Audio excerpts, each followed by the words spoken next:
Okay, so one DMX cable from the console can supply 512 separate addresses. Right. What happens if you need 513? So that's where we get into universes. And the way universes work has evolved a good bit over the past decade, maybe 15 years.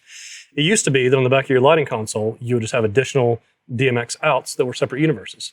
Sometimes they're labeled A, B, C, D, and so on. Sometimes it's 1, 2, 3, 4. And But so that was on. console dependent. Console dependent. However much hardware was available, you could have multiple. Exactly. And it doesn't matter if it's Universe A or Universe 1. Always means the same thing. For some reason, different manufacturers just decide to label it differently. That's the way it was, so that each time you need to send a universe, you need a whole DMX line to do it. As we've started getting into things like ArtNet and streaming ACN that I'm sure you guys have heard of, we have the ability to send multiple universes down network cable. But then at some point at the end of that, you still need to split it out to DMX. And there's certain fixtures are starting to accept network in natively for streaming ACN or ArtNet or something like that.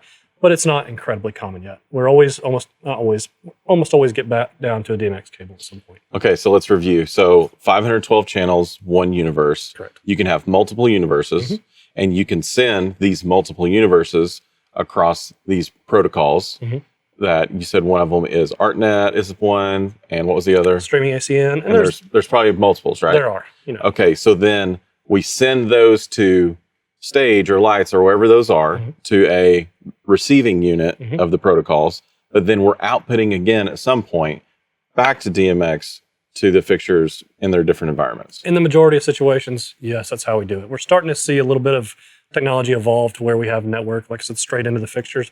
But I'm not a huge fan yet, just because of some of the ways I've had to use it, and we're not seeing it being super popular yet. Got it. I think we'll get there, but I think we're still in that evolutionary phase. Cool.